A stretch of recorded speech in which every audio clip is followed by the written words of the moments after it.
उत्पत्ति 15:1 से। इन बातों के पश्चात यहोवा का यह वचन दर्शन में अब्राम के पास पहुंचा कि हे अब्राहम, मत डर, तेरी ढाल और तेरा अत्यंत बल हूं। 4वें अध्याय में जो है सोदोम गोमोरा को जीतता है, कहता है कि ये पैसे नहीं चाहिए। फिर परमेश्वर कहता है वो आकर तुझ पर आक्रमण करेगा, ऐसा मत सोच, क्योंकि 4 राजाओं के विरुद्ध में युद्ध किया है, वो तुझ पर आक्रमण नहीं करेंगे। मत डर, मैं तेरी ढाल हूं, तेरा अत्यंत बड़ा फल हूं, मैं तेरा बहुत बड़े शील्ड की तरह हूं, बहुत बड़ा रिवॉर्ड बनकर रहूंगा। परमेश्वर क्या रिवॉर्ड देता है? इब्रानी के पत्र 11:6, विश्वास के बिना परमेश्वर को प्रिय करना अनहोना है, वह है, और जो उसको ढूंढता है वो उनको दिखता है, जो उसको खोजते हैं वो उनको मिलता है। कब? विश्वास में है, जब वो रिवार्ड देता है तब। तो अब्राहम कहता है अब मैं धनी हूं, भरा हुआ हूं, 318 घर में दास हैं, उसके नौकर हैं, क्या वो गरीब है? हमारे लोग एक नौकर घर में रखना तो बहुत बड़ी बात है, कहते हैं कि मैं खुद एडजस्ट कर लूंगा। एक नौकर नहीं, यहां 318 नौकर हैं, और वो भी नौकर। कैसे नौकर? युद्ध करने वाले नौकर। उसके माँ बाप पता नहीं कितने लोग थे, उतना बड़ा आदमी था वो, करोड़ों संपत्ति उसकी थी, पर सिर्फ बच्चा नहीं था। ये सब जब नौकर के हाथ में जाता, परमेश्वर ने कहा कि देखो आकाश के तारों को देखो, वैसे तुम्हारी संतति होंगी। अब्राहम ने उसे विश्वास किया और वो उसके लिए धार्मिकता बना। फिर उसके बाद परमेश्वर कहता है ये लैंड मैं तुझे दूंगा। ये लैंड 10 सेंट नहीं, एक पूरा देश, पूरा इस्राएल देश। कहता कि मैं तुझे ये देश दे दूंगा। कहता कि मैं किस तरह जान पाऊंगा?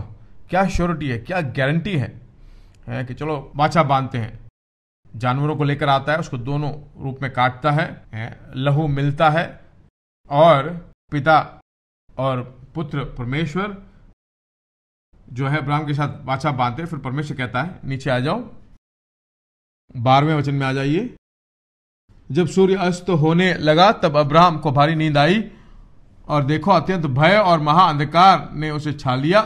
तब यहोवा ने अब्राहम से कहा, यह निश्चय जान ले कि तेरा वंश पराए देश में परदेशी होकर रहेंगे, और उस देश के लोगों के दास हो जाएंगे, और उनको 400 वर्ष लो दुख देंगे, और फिर देश से वे दास होंगे। उस दिन में दंड दूंगा, और उसके पश्चात वे बड़ा धन वहां से लेकर आएंगे। देखिए यहाँ बाइबल बताती है, यूसुफ के दिनों के बाद एक राजा आया, इसराइली लोगों को जो है बहुत दास बनाते हैं, बॉन्ड एंड स्लेव बन जाते हैं, खाना और रहने के लिए जगह मिलता है बस।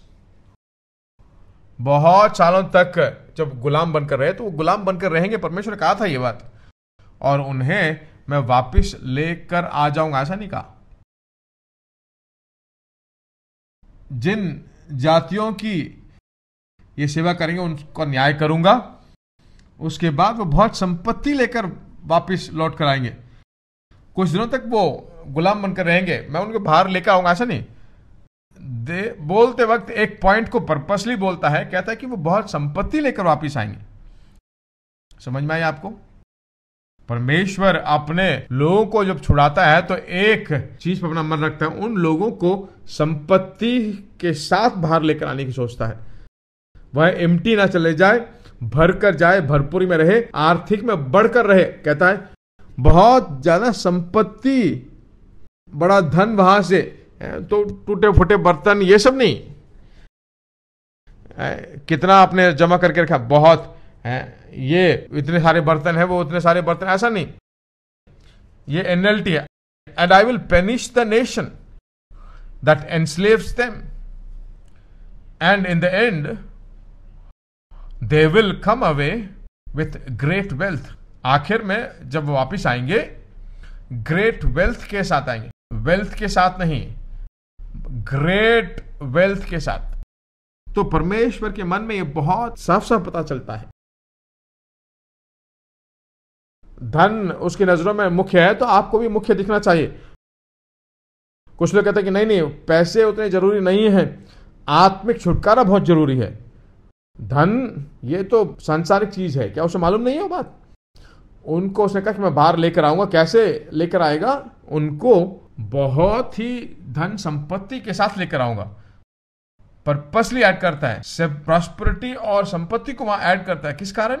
इनके साथ, इसके साथ उसने वाचा बांधा था। सुनिए मेरी बात, वाचा बांधा है, उस वाचा के कारण बाहर आ सकते, ऐसे नहीं आएंगे, बहुत सारी संपत्ति के साथ आएंगे। आज आपके और परमेश्वर के बीच में क्या वाचा है कि नहीं? इस वाचा में क्या संपत्ति है? भरपूरी है, संपत्ति है, सोना है, चांदी है, चीजें हैं, सब कुछ है। अब्राहम नहीं, वो अलग बात है, वो वाचा अलग है। अब्राहम के साथ जो वाचा बांधा है वही आपसे और मेरे साथ उसने किया है। उस वाचा के द्वारा ही जो है कलवरी सूली पर वाचा बांधा है। वह अनंत वाचा है ना? तो अनंत है तो कैसा होना चाहिए? हाँ, नित्य के लिए आप अमीर बनकर, धनवान बनकर है।